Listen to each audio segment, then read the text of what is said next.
అందరికీ నమస్కారం. మన ఈ మధ్య నిజామాబాద్లో మేము సంక్రాంతికి వస్తున్నాం ఈవెంట్ చేయడం జరిగింది. అది నిజామాబాద్ పట్టణంలో ఫస్ట్ టైం. ఇంతకుముందు ఎప్పుడు మన దగ్గర సినిమా ఈవెంట్స్ పెద్దగా జరగవు. అప్పుడు ఒకసారి ఫిదా సక్సెస్ మీట్ ఒకటిసారి పెట్టాము. మళ్ళీ సంక్రాంతికి వస్తున్నాం చేసాం. అంటే నిజామాబాద్తో నాకున్న అనుబంధం అలాంటిది. నిజామాబాద్ జిల్లా వాసిగా అక్కడ ఈ సినిమా ఈవెంట్ చేయాలని చేయడం జరిగింది. పోతే ఆ ఈవెంట్లో నేను మన కల్చర్లో ఉండే మన దావత్ గురించి, మటను తెలగలు గురించి సంబోధించాను. నేను ఆ మాటలలో తెలంగాణ వాళ్ళని నేను అవమానించానని, తెలంగాణ మీద హేళన చేశానని కొంతమంది మిత్రులు కామెంట్స్ చేసి సోషల్ మీడియాలో పెట్టారని తెలిసింది.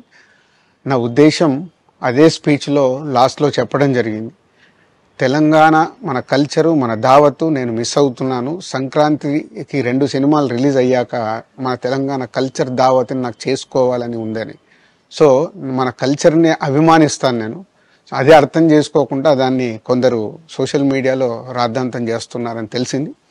నిజంగా మీరందరూ ఆ మాట వల్ల ఏదైనా హర్ట్ అయి ఉంటే నన్ను క్షమించండి. ఎందుకంటే నా ఉద్దేశం అది కాదు.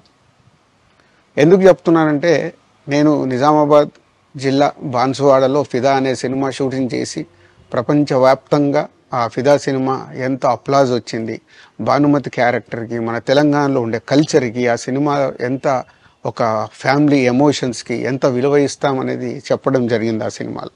అది ప్రపంచవ్యాప్తంగా ఫిదా సినిమా ఎంత పెద్ద హిట్ అయిందో మీ అందరికీ తెలుసు. అలాగే బలగం అనే సినిమా తీసినప్పుడు తెలంగాణ సమాజం మొత్తం మమ్మల్ని అభినందించింది.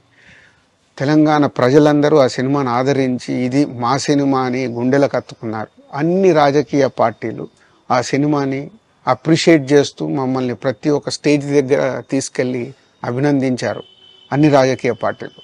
సో ఒక తెలంగాణ వాసిగా ఒక తెలంగాణని అభిమానించే నేను తెలంగాణని హేళన చేస్తానని ఎలా అనుకున్నారో నాకు తెలియదు. పోతే దాంట్లో ఏదైనా మీ కమ్యూనికేషన్లో తప్పుగా అర్థమైంటే నన్ను క్షమించండి. మీ మనోభావాలు ఆ కొందరు ఎవరైతే దెబ్బతిన్నాయని అనుకుంటున్నారో వాళ్ళందరికీ నా విజ్ఞప్తి, మీ మనోభావాలు దెబ్బతింటే నన్ను క్షమించండి. ఇప్పుడు నేను ఒక సినిమా ఇండస్ట్రీ ఫెటర్నీ నుంచి FDC చైర్మన్గా అయ్యాను. సో మీ అందరికి తెలుసది.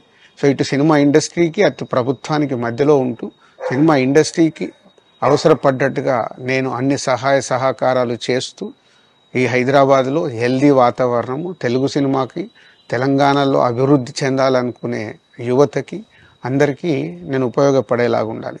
మన అలాగే పవన్ కళ్యాణ్ గారు కూడా చెప్పారు, యూత్ చాలా ఉన్నారు, వాళ్ళందరికీ కూడా సినిమా ఇండస్ట్రీలో ఇష్టం ఉన్న వాళ్ళని అప్గ్రేడ్ చేసి చేయాలని, ఆ ప్రభుత్వంతో కూడా అక్కడ సినిమాలో కావాల్సిన అందరినీ డెవలప్ చేస్తూ వాళ్ళందరూ మళ్ళీ తెలుగు సినిమాకే, తెలంగాణలో నేర్చుకున్న, ఆంధ్రాలో నేర్చుకున్న వాళ్ళందరూ తెలుగు సినిమాకే ఉపయోగపడతారు.